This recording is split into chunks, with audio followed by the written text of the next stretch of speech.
Hi, everybody. Welcome to NerdEye with me, Craig, and who's that over there? That's Aloy. Um, and we are here to talk about gaming stuff and other geeky stuff, and this will probably wander all over the place. Although we do have kind of a topic to start with that was suggested. I threw the question out away. Like, hey, is there anything you'd like to hear a couple of game designers talk about? And I got a few suggestions, and I thought, since this one's sort of a perennial, it's one that comes up, like it's one of those things that I've heard the debate like since the day I started gaming, which was to say, min-maxing versus like deep immersive role playing, and can the two coexist together, and what's good and bad about each one, and what it comes down to a lot of preferences, and a lot of people have strong opinions, right? Like everybody, there's people out there who like the game side of role-playing games, where it's like, well, if you're not rolling dice and you're not figuring out stats and calculating some things and digging deep into the rule books, then it's not as satisfying for them. Yeah. And then there are people who are like, I don't give a crap if I roll a die at all for the entire game session. If I get to role play a character and have a lot of interesting interactions with the other players and with the GM. Well, what I'll state right up front, because I think sure. we might be defining our conversation here slightly different, because I feel like story game versus simulationist is different than the conversation of min-maxing versus story-driven character creation.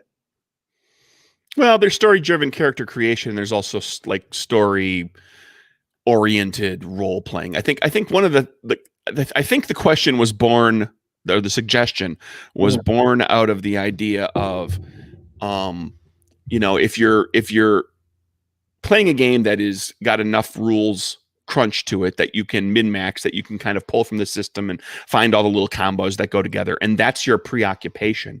Like, can a person who does that reasonably, I guess, also get into the role-playing side of it, or can that game support that? Like, if a game is, if you've got people who are getting heavy under the crunch and making sure they want to make sure that mechanically their character is doing all these great things, like the GM also is kind of like expected, maybe, or that the social contract amongst the group is that the GM is going to make sure that we're doing things that involve role playing, or rolling dice, and we're making sure that you get a chance to take advantage of all the time and effort you've put into min-maxing your character up. And then if you do a lot of that, then you end up with less time to put into, like, well, we're just going to spend the next 2 hours role playing social interactions in this tavern and in the town square and at this festival and so forth. And like, there's no right answer to any of this. Oh, of course not. It's just a question of like just talking about what all the different aspects of it are, and how the two, like how they can coexist, I guess, maybe with like, if you're playing a game that has a lot of crunch and you want to play and focus on that, but then also have a lot of like really kind of entertaining immersive role-playing experiences. Right. So, well, I mean, I think and yeah, you're right, there's not really a good answer. I like to look at the extremes a little bit.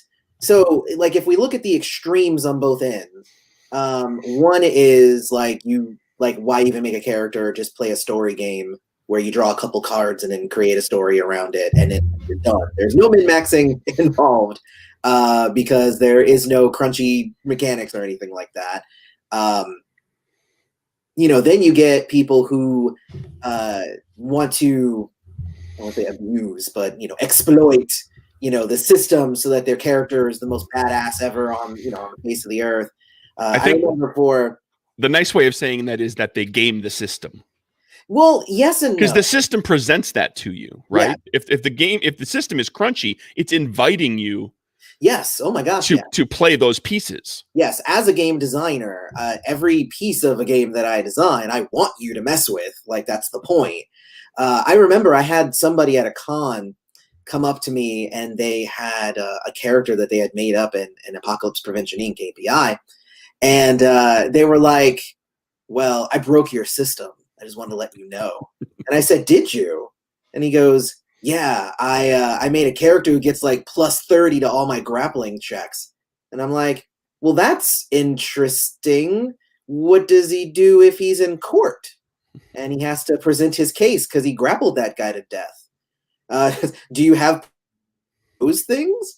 And he's like, "No, not really. I put all my points in my grappling." I'm like, "Well, then you didn't break the system. You just hyper focused. Yeah. And it just means you're bad at everything else." So, um, which is that for me is where the min maxing can become an issue, is when you have those one trick pony kind of characters that can do one thing, they can do it very well, and if anything else is happening in the game, then they are completely useless. That to me is like a terribly min maxed kind of character. Well, if the people at the table with that person recognize, okay, this person has this thing that they want to do really well, and they've that's what they enjoy in the game, and the GM makes sure that they get the opportunity to do that every so often, and that player understands that they're going to kind of suck at a lot of the other stuff, but that they're going to just enjoy the moments when they just completely kick ass at whatever the thing is that they're good at.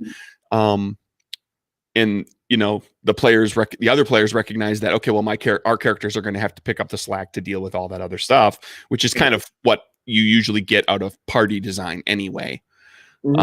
Characters filling different roles and making sure that the group can kind of handle a lot of different situations. Then it's probably all right. Now that's a home group where everybody kind of knows each other, and the expectation is that Joe Bob over here wants to be able to grapple like nobody's business. Well, I think it also speaks to those games that work, that party design is part of the game's design. Also, is that like not every game does that. As a matter of fact, not that many games do that. There's actually like pretty much the big ones like D&D and Pathfinder. Like those ones are like these classes, and you should have this many of this because they do these certain things. And like I remember that I was going to play like 4th edition, and I was like, I really want to play a wizard. It's like, we already have 2 wizards. No, if we have 3 wizards, it just ruins everything. We can't do that. So we have to have another thing. Like, so like it completely, like the who the party is like, that is a huge deal for those games. But like if you play a game that you are making, say, individuals that don't necessarily need to conform to any particular class, like for instance, like if we were playing, big strong hands, you wouldn't be like, well, I mean, we have to have a stonekin, we have to have a fawn, we have to have a fairy, otherwise the whole group dynamic just gets thrown out of it and everybody's going to lose and die. Like, no, it's like you're making individuals in that kind of game. And obviously those have playbooks, so everything is balanced in a certain way. But let's say, for instance, it's that kind of setup, and I'm like, well, I'm going to play the fawn, and I can run really fast, and that's what I do. So, but like, I can't catch anything. I can't throw a punch to save my life. It's like I can run and I can jump. And I know it says on my character sheet that I can play music, but I didn't put any points in music because I put all those points into my running. So, so that's what I'm mostly saying, is like that's the kind of min-maxing. Yes, in a game where, cool, it's okay if you were going to hyper-focus because everybody's hyper-focusing. I think that that's different than a game where, if you're playing actual characters who are expected to have real-world experience, then you would be able to do more than just one thing. Yeah, to an extent. I think that even with character point build type characters, where you could be like literally kind of jack of all trades and just have a little bit of everything, or you could focus into some areas. Like, I think that there's probably plenty of groups that will still be like, okay, we want somebody to kind of be the face of the group and be good with social abilities, and we want somebody that can cover our butts and kick a little ass if necessary, and we want somebody that's sneaky, and you don't have a class that kind of defines what that is, but people will build into roles that do those sorts of things. But then Um, usually those types of builds don't allow you can get focused, but you can't necessarily get hyper focused. Because It depends on the game, yeah. Yeah, there's if a game has enough rules, you can hyper focus. Like if there's enough Yeah. crunch, and enough source books, you can hyper focus. But on if you've got an indie game that's like everything's in one book, and it's all the different types of characters are just character builds. There's probably not like too much that gets you like super duper good at one thing, to the detriment of everything else. But then, on the flip side of that is it's perfectly reasonable to play we're just going to pick on that grapple thing again. Play the grapple character that can grapple up and down the battle map and just lock any bad guy down and keep them from doing anything and pin them and keep them from being a threat. You can certainly still. You may not be able to make the social checks, but as far as role play goes, there's nothing stopping you from playing a very deep, well-developed character that has a lot of nuance and really interesting personality to them. I think that maybe people who tend toward making crunchy, super duper cool combat characters, maybe some of the times aren't as interested in worrying about making a character that's super cool role play. Like that's a really deep personality. Maybe I think there's probably plenty of players who would be perfectly happy doing that. But for the people, I think for a certain subset of players who really dig the rule thing and they're playing an adventure game, where there are challenges to overcome and you make a plan and you roll dice, that the role playing side of thing is secondary or even tertiary in their minds. Well, definitely. But then I think that's where the perception comes from. Right. But I think it also then I think that falls on the GM, right? So there's because exactly what you just said is what happens at a lot of these tables. The person spends all their points in fighting and grappling and that's all they can do. But the player is suave and can talk their way out of stuff, and there's a lot of games where the GM will be like, yeah, that sounds good. So yeah, that happens because you said so good. Whereas technically you're supposed to be but then make that roll. Because I do that at my table. Because I'll have somebody who will be like, oh, well, obviously I walk up to them and I kiss their hand and I do all that stuff and and I bow to them and I do all this and I go you're the character with the really low intelligence and no points in etiquette. I guess make an intelligence plus etiquette roll to see if that is doing right thing. Right. But I've been at many tables where if the player says the right thing, the GM just hand waves it and doesn't necessarily put that on the character.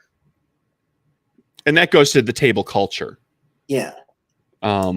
Where, if you've got a culture at the table where the GM's going to okay, well, let's just kind of roll through. If it was a fun role-playing moment, we were all entertained by your suave, debonair super grappler who shouldn't be able to make that social check. We're not going to worry about social checks, Right. We'll just let you have fun with that moment. And okay, you woo the lady or you bamboozle the guard or whatever it is you were trying to do. Yeah. So I guess really, a lot of what we're talking about, though, I think it's the player's focus and the table culture. Because the player focus, the people who are trying to min-max, I'm like me, myself, I'm a systems guy. I immediately will go into a system, I'll read everything, and I'll see what kind of combos I can come up with. But then I am also not somebody to hyper-focus any of my characters. I wouldn't say that I'm a full-on jack-of-all-trades kind of player. I will usually be I'm very good at 2 or 3 things, and then the rest I'm kind of general. I'm never I'm the best in the world at one thing. But, it is good to know where your strengths lie. But I think, though, that I think it is kind of the idea that if I wanted to, I could exploit the game and come to the table. And, a lot of what role-playing is people trying to feel, I'm not going to say everybody, but I've had my share of, people who I have gamed with who basically want to become a role-playing character so they can have a power trip. So they're like, I can do this amazing thing better than anyone else. And if I wanted to, I could do it to your character, because the table culture is also PvP is allowed. So, I'm going to do everything. Right. I'm the best in the world. And that's what they're there for. And they're there to break the game. And not necessarily play the game. Now, so what I like to do personally is I definitely utilize the rules. I mean, min-maxing, it has a bad rap, but really it's just about utilizing your points to the best of your ability to make your character useful. Because I've also made characters that I made them completely based off of like story-driven. So I'll put points in things that I like would reflect the character and it makes sense for their backstory. And then like they don't matter in the game, which of course that's table culture as well as bad game design, because everything, if you're going to make a skill, if you're going to have a skill in your game, there should be a use for that skill in your game. But I've played so many games where I'm like, this basket weaving, I mean, I have no use for this skill. Why does this exist in the game? Why did you give it to me as an option to spend points on basket weaving? Because I'm also the kind of player who would be like, basket weaving, that's weird. Let's put some points into that and see what happens. I ran into that with capers, where there's a skill called willpower that mostly comes into play if you take mind affecting powers, because you make checks that involve willpower. Mm-hmm. But when I was running playtest, man, and people were making characters, I would have them. People would take willpower as a skill. They only get like 4 skills, and they would take willpower a lot. And I'd have to just like tell people, it's like, okay, I realize you're not super duper familiar with the game, but here's what willpower usually is useful for. You might find it limited its usefulness, just as a general skill. I think that's probably a failing of the design. I think it's a wording thing, because if I think of willpower in role playing games, I think vampire. And it's what you use to resist things. Yeah. So, if I was going to make a character, it's not as. What's that? That is what that's what it can be used. That's one of the things it can be used for, but it's not. Right. It doesn't come into play the way it does in Vampire, because Vampire, the characters are constantly resisting with willpower. Like the mechanics are built where willpower is very, very important, where, your character in Capers, your character is just not being mentally tortured or kept awake at night as often. Exactly. As a vampire is being like, throttled by some mind discipline. Well, and I think that has keeping from feeding when they're hungry. Right. Well, yeah, that. Well, but I think that has a lot to do with that's with the with the intent, right? Because it's also a superhero game.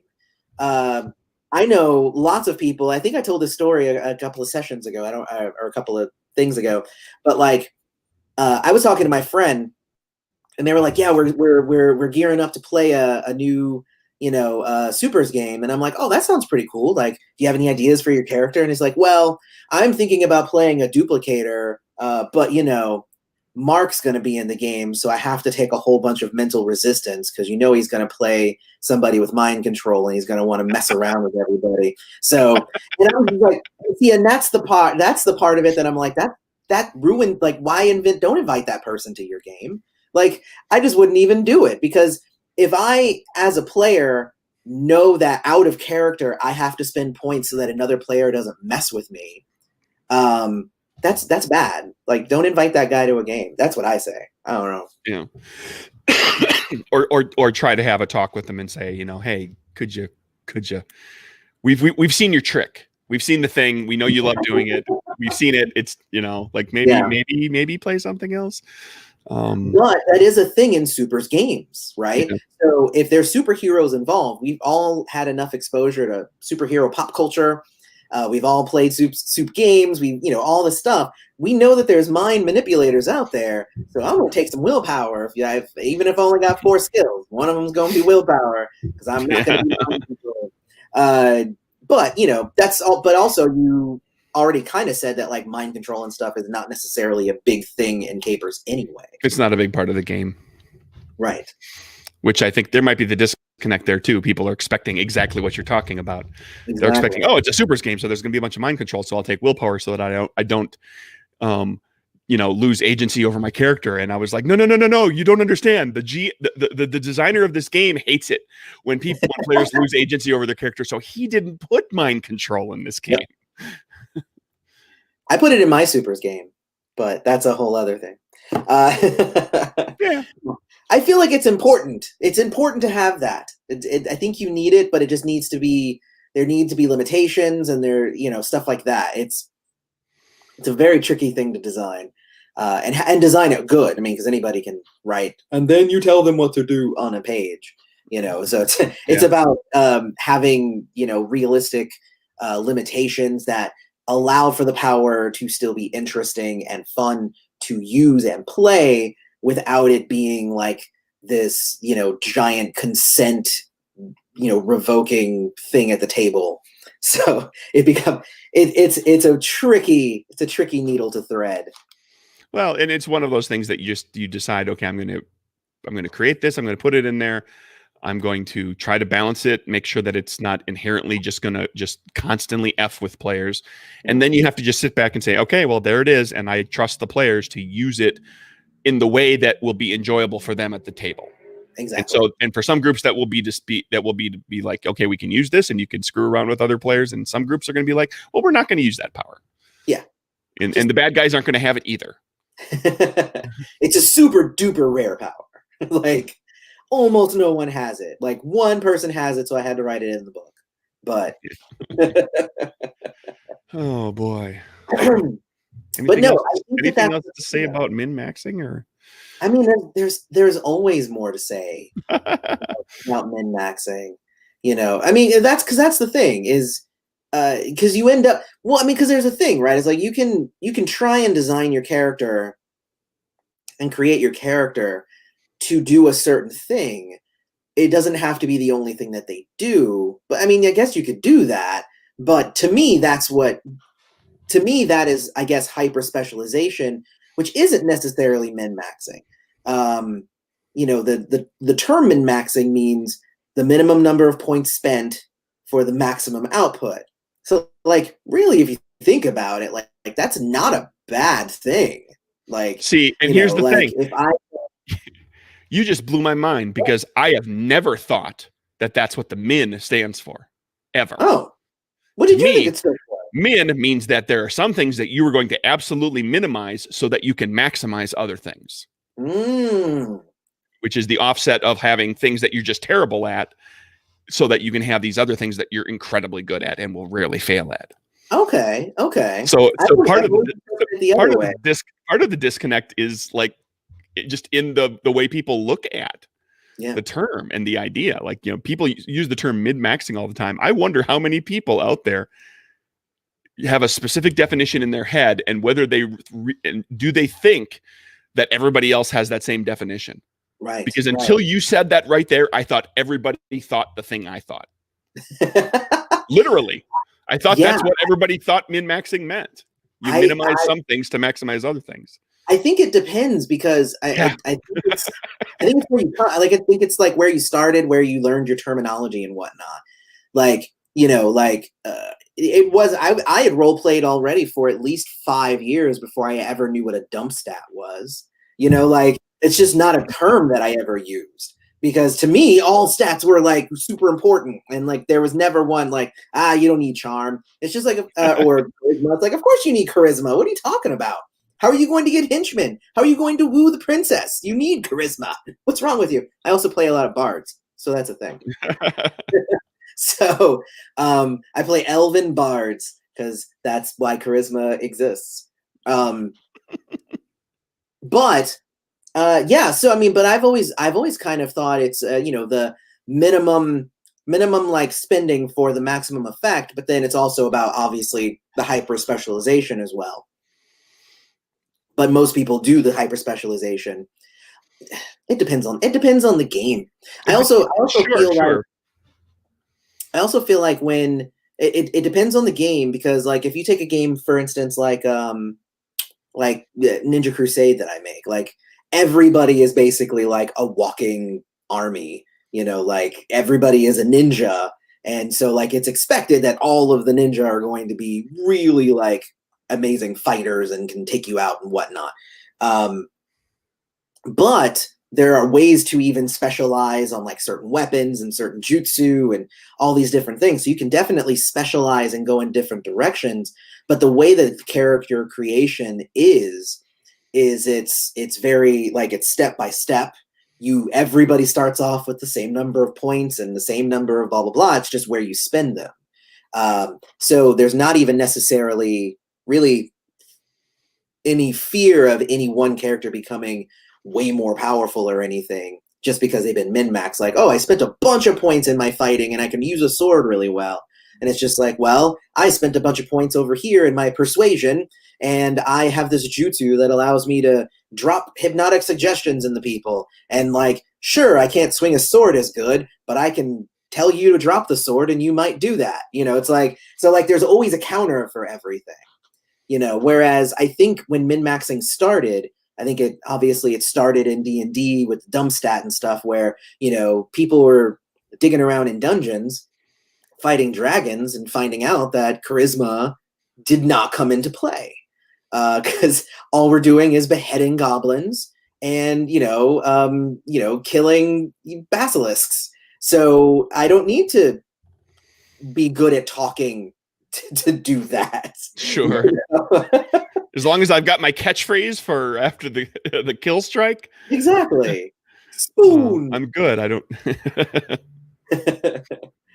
But yeah, so I mean, I think that's where a lot of it comes from. But if you start on that type of game, if that's like what your initial impression of what role playing is, then I think that becomes more of a mindset than if you start off with something like more story gamey or more indie, more story driven, even if it is crunchy and stuff, like just ones that have more story to them, and it's not just, hunt the thing, kill the thing, take its stuff. So, min-maxing becomes something different. If you're playing like a courtroom drama RPG, I don't even know if one exists. That would be cool. I'd play that. Then obviously, like, persuasion would be an amazing skill because I have to play the lawyer and I have to convince the cop to give up the CI and all that's, there's a bunch of persuasion checks in there. Sure. Throwing a book is not that necessary unless you're then playing a cop, because then you have to be able to do the fighting to take down the bad guy and all that stuff. They need to make a CSI Law and Order RPG, something like that, like a crime procedural. I know there's systems that can do procedural stuff, but I would want it to be specifically for that. Like scientific detectivism, where it's forensics and science and everything that's built into stuff, as opposed to just like looking for clues. You'll have like the detectives and the police officers, and then you'll have the CSI people, and then you'll have the lawyers over here, and it'll be a 3-pronged approach. And then that's awesome, because then you can sell it. You can sell it as like case files would be like the source book. So it'd be like this case, sure. You play the cop, you play the lawyer, you play the CSI person, bam, 3 players, each one, and like working together, they'll be able to solve this case. So, well, if you were going to do a Law and Order RPG, every player would portray 2 characters, right? You'd play a police officer / forensic investigator, and then you'd also play a lawyer / paralegal, whatever, it's like member of the legal team, because the game session is going to be broken up into 2 pieces. Oh, true. Yeah. You're going to catch the criminal and then you're going to prosecute them. Yeah. No, that's true. Oh, and then that's really good. I like that a lot. Yeah. See, everybody, we just designed a game. It's there. Feel free to take it. Take it and you make your own game out of it. Give Dick Wolf a call and see if the Law and Order license is available for RPGs. I think he might be into that. I don't think Dick Wolf knows what an RPG is. Hey, is Dick Wolf an old white guy?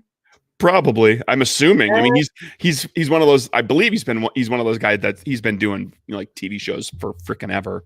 I'm just saying, there's a whole lot of old white guys in our hobby. Yeah, that's hello. Exactly.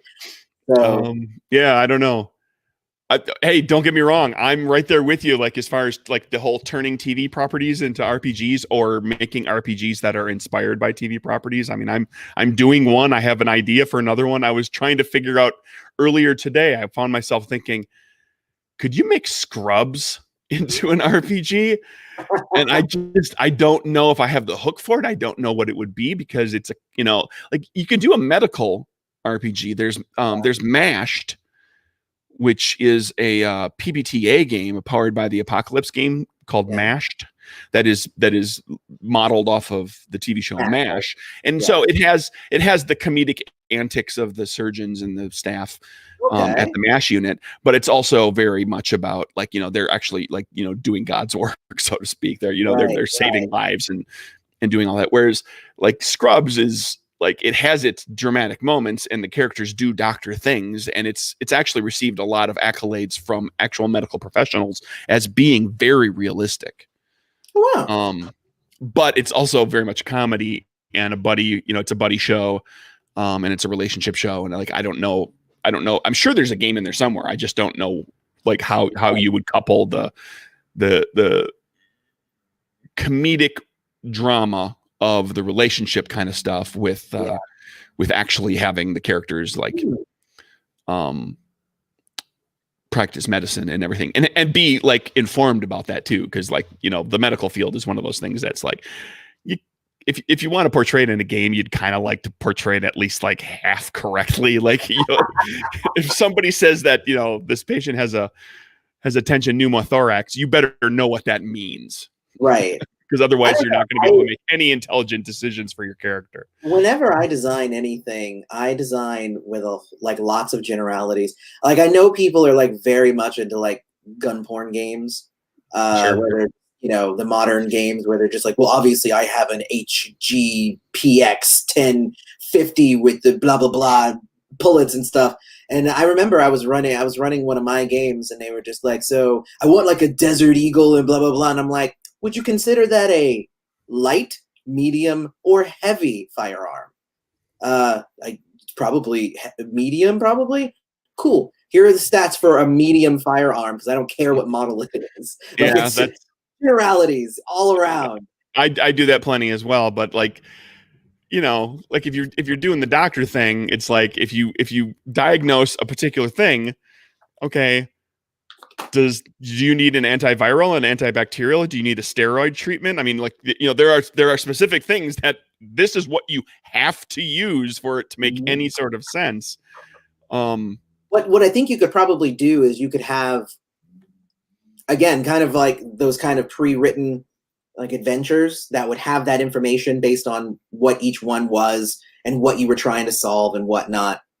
But then as game designer, what you would really be designing is just the procedure of what you do as a doctor. So the procedure would be intake, then speaking with the patient to try and get the right information, then running tests, interpreting those tests. It would be primarily about diagnosis, and once you've diagnosed, you could play it to the level of diagnosis and say, okay, well, we've diagnosed that this is the problem, and we'll treat you with the appropriate thing for that. And then just kind of that's where that ends. You don't get into like, well, we treated them with this thing, but now there's a complication, and it's like that's getting probably too deep for most people who want to even play the game, much less the guy who wants to design it. Yeah, I mean, I don't know. I think that's your thing. Like it would be like, oh, this is only solved with surgery. Okay, cool. So now we have to make some surgery rolls to see if Zuza, oh, there was a complication. You made a bad roll. Okay, well, the person's, now we need we have to do the shocker things, like whatever, like, See, that's exactly the problem, using the shocker things. The shocker things. That's what you need. That are constantly used in medical shows in ways that they're not actually used in real life. Right, which is why we would use them in that way in the RPG. Right. So- But with the disclaimer in the book that says this is not actually what doctors do, but it makes for exciting drama when they well, hit doctors you with also when they dealt with hit the you with role the defibrillator. so. Yeah. Yeah, so I don't know if Scrubs is the right show to turn into an RPG, but I just like, yeah, because I've been toying around with the ideas of TV shows into games, and so I've popped through a few. Like we've got Law and Order nailed down. We know how that needs to go. Yeah. Um, um, just like as long as we're talking about that, like, what can you think of another other than TV shows that are like clearly adventure shows Yeah. or horror shows? Right. Which they automatically kind of lend themselves to being good for RPGs. Like, I'm just like, what can you think? Can you think of anything that would be, like you said, a cop oriented show or a lawyer oriented show? Could make for I know a bunch of could firefighters, and I translate know nicely. that doing a firefighter game would be very boring. They spend a lot of their time kind of hanging out, waiting for fires, and then, Yeah, but like, not on the TV show. not on TV shows. Oh my god, there's a fire every day. It's, oh my, everywhere. And it's just Yeah, like, no, like, but mostly firefighters, they'll go days without any calls, and without a fire, plenty of calls. well, they'll get calls, but they won't get it for fire, right? Like, Yeah, they'll get, it'll be for somebody that needs medical assistance. They're all right. EMTs, so they're rushing off to help somebody that's having a heart attack Exactly. or is So that could be interesting, but then, like, at that But you point, have you to might get an overall EMT. Yeah, but kind of- then you got to you have to introduce like this melodrama in the firehouse kind of thing too, Oh, yeah, of course. let the character relationships have a role so that your game loop, like they talk about, you can have the game loop of like, well, the characters are interacting with each other, and you set up some sort of conflict between characters that does not get resolved, and then Right. you have the call. And they have to go off and do the thing, and the characters somehow have to work together, or they earn a new respect for each other, or they learn something important about each other, or whatever, that ultimately comes back full circle and allows them to resolve the earlier conflict. And now they move forward into the next game loop. Right. And right. where you have other characters that are having some sort of a conflict. So what about baking challenges the RPG? Well, there are Like- plenty of like very experimental games out there that have to do with actually having food on the table, and you could make a RPG that literally involves cooking. Really? Sure. I mean, name some of the ones that you're referencing. Do you know any? I don't have a title off the top of my head, but I know, because I get a glimpse at like this last year with the Indie Groundbreaker Awards. Actually, like the last 2 years, because I was this past year I was involved in helping to select the judges that were going to be on. So I was also getting a look at like what they were looking at. And then the year before I had entered, so I was also checking out like the other games that had been entered in the same categories that I was in. It might have been an Indie Groundbreaker Award game. It might have been something that was adjacent to that I just heard about because of that. But it was a game that had to do with like courses at a meal. And I don't want to misrepresent. I can't remember exactly what it's about, but there's experimental. There's some really some really creative stuff that's being done by all sorts of people that are doing, where it's not just like, oh, this is an adventure game and you roll dice. They're games that get into some pretty heavy philosophical topics and get into very human condition kind of things, and then just kind of other really kind of out there stuff where you like have a game that's like literally part of it is going geocaching. Like, so you actually, there's a physical, like you got to hike out into the wilderness somewhere and do a thing. stuff that has cooking involved. I don't know, like what as far as a role playing game that like is built around a cooking show, because cooking show those shows have their drama, right? They have their judges that all have kind of their distinct personalities that act certain ways, and they're there to entertain in a certain way. Like you could make a game out of that. Yeah, like the GM would be the host.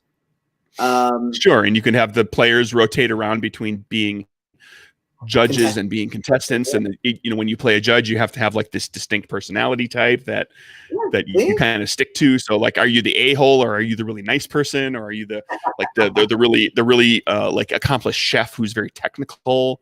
Right. You could just play different parts, and then the other players have to kind of play to, in addition to making the cooking checks and doing like making interesting things and coming up with exciting dishes from the ingredients that they're given, they also have to kind of play to the personalities, so to speak, of the judges.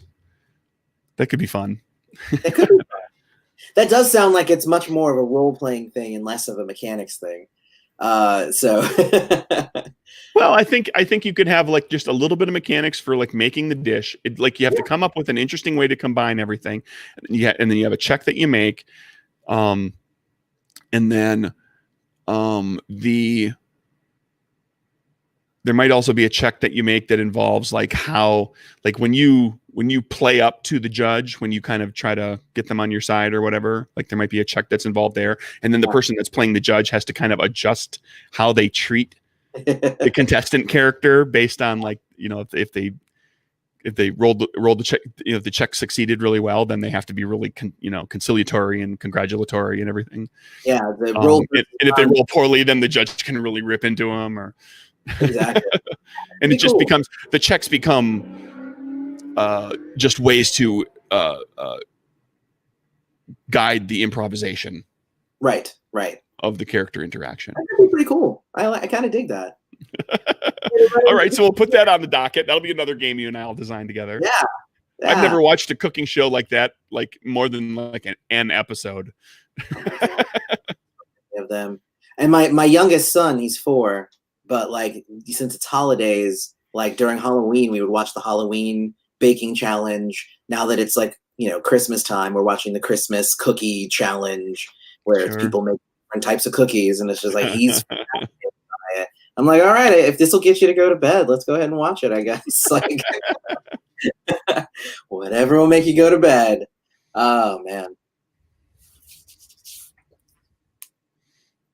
Trying to think of like, what have I've been watching MASH recently, but we already talked about MASH as a show or as a game. Yeah.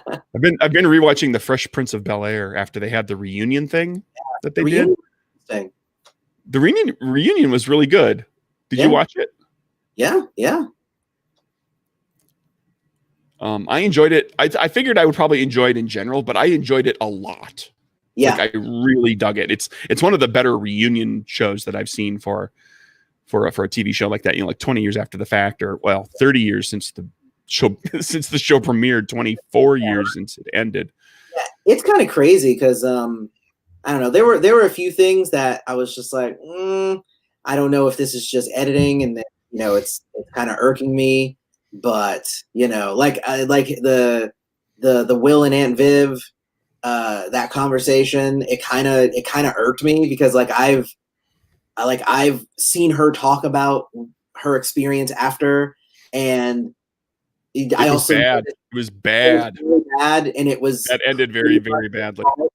For people who aren't aware, the actress who played Aunt Viv for the first 3 seasons left the show, and it was a very, very bad parting with her and the producers, with her and Will Smith. Well, not even just a bad parting, but it was all the aftermath was bad. The aftermath of it kind of ruined her career. Yeah. It painted her as difficult to work with, and it was really, really terrible. But they had a reconciliation on the show, and it was clearly like it was edited. They had a much longer conversation, and we saw parts of it. But and I think the biggest thing for me was that watching it, Will did not apologize for not really in it.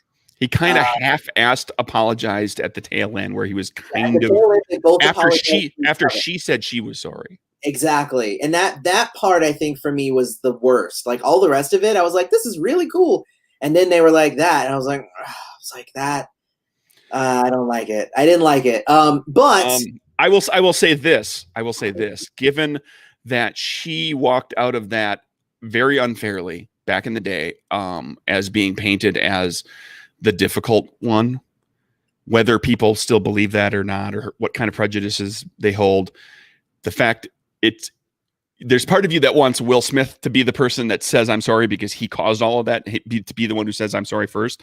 But then also it's maybe maybe the way they edited it was the way they did, and her saying that her saying she was sorry to him first to help maybe helps paint her a little, like helps to reconcile some of that bad feeling. Like people won't look at her as being quite as bad, even though like he was the dick. I don't know. I mean, it's it's all perception. I think to the person who doesn't know and they just think that, oh, she left and she was, difficult and all that stuff, then yeah, they're probably like, oh, cool, they made up. But like, I know the whole story. Like I've heard it, and it's like that's not how that should have ended. It was a little too pretty for an ending. It like they're a little. And I have a feeling somewhere in that cut footage, they yelled at each other a little bit. Oh, I'm sure. We didn't see that. They had a very civil conversation in what we saw. The next scene was when she joined the rest of the cast, and Carlton, Alfonso, I forgot his last name, he was not there. Now they have said that it's because like, oh, he had filming, he had to go do America's Funniest Home Videos. And I'm just like, you saying that for the reunion he couldn't call in that day? I don't know if I believe that. But as soon as she arrived, he wasn't there. And I know that they have even more kind of bad blood, because when she would talk out in the past, Will Smith would say nothing, because Will Smith is Will Smith. He's up here. He's like, I don't have to say anything. But Alfonso Roberto, I remember his name, but Alfonso Roberto was out there saying, and Ribeiro, there you go. But and the two of them they've butt heads for years online. So it's like, and then as soon as she shows up, he's not there, and they're like, don't think anything about it. He just had to work, and I'm like, did he though? Yeah. But on a good note, all the discussion of James Avery and his impact on the young actors was really touching. Yeah. I mean, I didn't know any of that, like that he was that much of, I mean, you kind of assume that like, the older, the older, more accomplished actors they're going to take the younger actors under their wing, but he had a profound impact on all the actors that played the kids. Everything that I had ever seen him in was amazing. Like he was a great actor. Like everybody thinks, Uncle Phil is really funny and all that stuff, but he's, he came from like theater, doing a lot of dramatic acting. Everything that he ever did was amazing. So like, I mean, kudos to that guy. And just to know that he was so into his craft that he was like, he's going to pass it on and make sure that the kids, any other actors that were acting with him were going to be better actors for having been alongside him in that creative endeavor. I think that that's awesome. Like, I think it's amazing. And the responsibility that he instilled in them, that you have a voice now. Like you're not just a person on TV making everybody laugh. We're going to be tackling social issues, and people are going to associate these things with you, and you have a responsibility going forward, and instilling that in the cast, particularly like what's her name, Tatiana something Ali, Tatiana she Ali. played Ash. She played Ashley. She was the youngest of the cast and everything. She was she remarked how like she took a great deal away from her relationship with James Avery, which made me I got a little teared up. I'll be honest. I was like, they clearly really love this man, and he was incredibly important to them. I cried as well. But also growing up for me, like, whenever there was a black dad on the screen, I was like, that's my dad now. So, I was always looking at all the black men as like examples. So, and honestly, and that made it like really interesting to have the collection of like Black fathers on TV that we did, because obviously we had Uncle Phil, we had Dr. Huxtable, we had, and whatever you want to say about Bill Cosby, like, but Dr. Huxtable was a pretty good doc. He was a good guy. I like that guy. Yeah. Um, James Evans. James Evans, who is Good he's times. family, right? Good times. Good times. Yes. Yeah. Well, that was a little bit before my time. I didn't It was really a little watch. before your time, but it was a kind of a big deal at the time too, because until the guy left the show because of differences about what the show was about, it was presenting a Black family, a cohesive Black family unit. Yeah. No, and I love in a lower class situation that was a big deal for television at the time. That actor, I love that guy. Like anytime I've seen him and stuff. John Amos, I've never seen anything that he's in spectacular in. Yeah, well. But no, I mean, it was just it was cool to grow up at a time, and nowadays there's actually like so many more options for people to see themselves represented. But like at that time, there was really only a handful, and like Uncle Phil was one of those. And it was a big deal. There was kind of a period where it was like there was one for a while, and then that person wasn't on the show anymore, or the show ended, and then there would be one other, and it took a while. Like you can literally go back and say, okay, like it was Good Times, and then it was, it was the Cosby Show, and then it was Uncle Phil on Fresh Prince, and there weren't a lot about, as far as like really big popular shows that got a lot of eyes on it. There weren't a lot of others, and it's certainly different now. Yeah, it was basically how Black men are treated on The Walking Dead. So there's only room for one. Another one can't come on until that one's dead. So there's just a cycle of dead Black dudes being replaced. It's the same for gay characters. What's that? It's the same for gay characters on that show. Yeah, that too. They murder off the gay characters like as quickly as they possibly can. Well, I think too. I think it's like it's weird, right?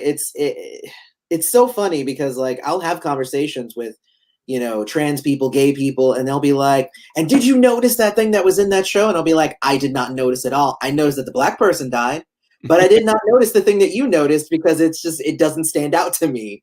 So like. And I don't notice any of it because I'm a white dude until I hear people talking about it on social media afterwards, and I'm like, "Holy shit, you're right."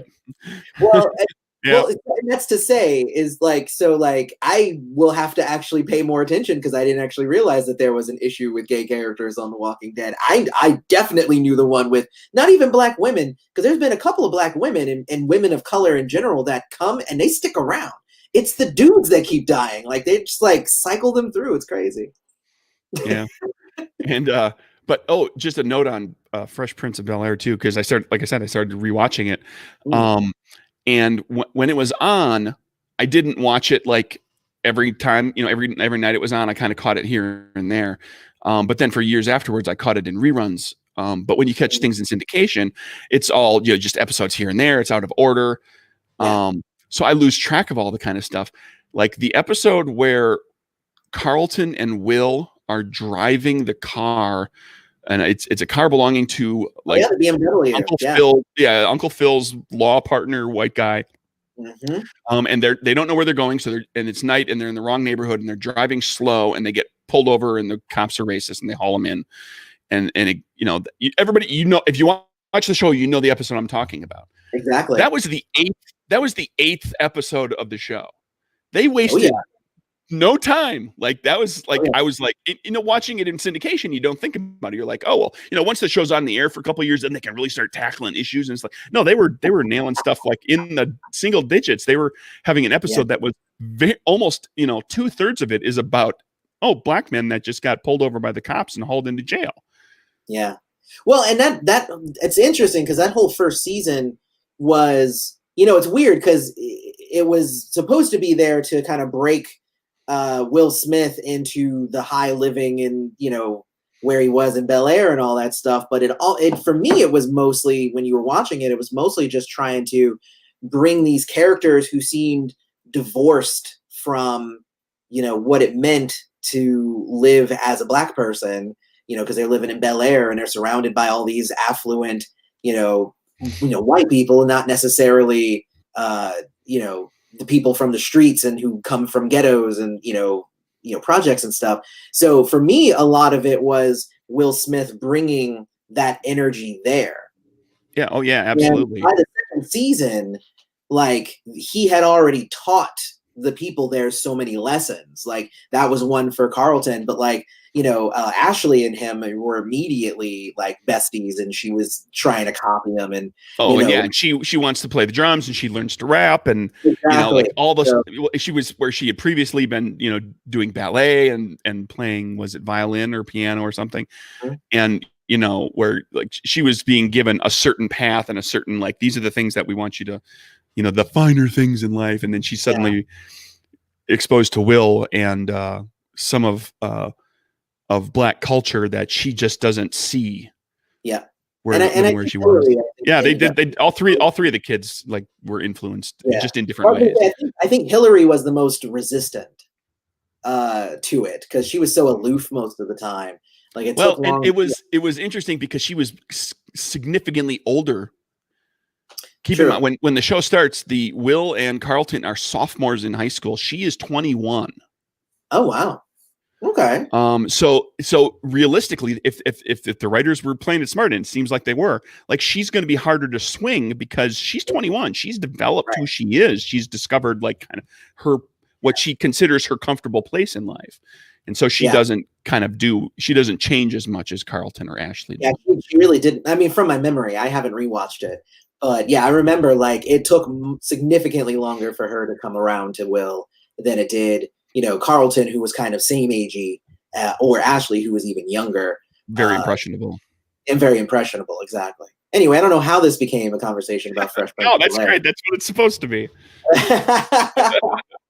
I don't want to talk about min-maxing for a full hour. We figure we'll start with that and we'll just see. We could have, though. I could have. Well, I do want to just say we did miss out on this Wednesday's game. One of my players was sick, so and she didn't want to miss out. So I'm like, well, then we'll just push it back. So our plan was this week was going to be third week, and next week was going to be the finale, but we're just going to push it back. So next week is going to be the third week, and then we're going to have another week after that. So we are going to finish it off. We're still going to do 4 episodes. Same here. I ended up missing last weekend, same way. Oh gosh. Because of one of the players had a life thing that kind of came up, and I was also in the throes of a cold, which I probably could have pushed my way through if I had to. But I was happy to not have to. Yeah. Because I was coughing a lot and just uncomfortable. Yeah. No, that makes sense. No. And that's honestly like, if somebody says that they're not feeling well, like, cool, it's good. Like I'm not, I know that when I feel that, I don't want to game. So I'm not going to, force anybody or, push anybody to do something that they're not going to want to do. But just so everybody knows who might be watching this, we are coming back next week. We're going to have, new stuff, even though we missed, this week. So there you go. Yep. All right. Well, I say that's a good hour episode. So I say we go ahead and end it there. Thank you to everybody for watching this. And we did veer away from min-maxing, but give us your thoughts on min-maxing. We will bring it up in other conversations. Don't forget that these are our Twitter handles. So hit us up on Twitter if you want to continue the min-max versus story-driven characters discussion. There you go. All right. See everybody later. Bye.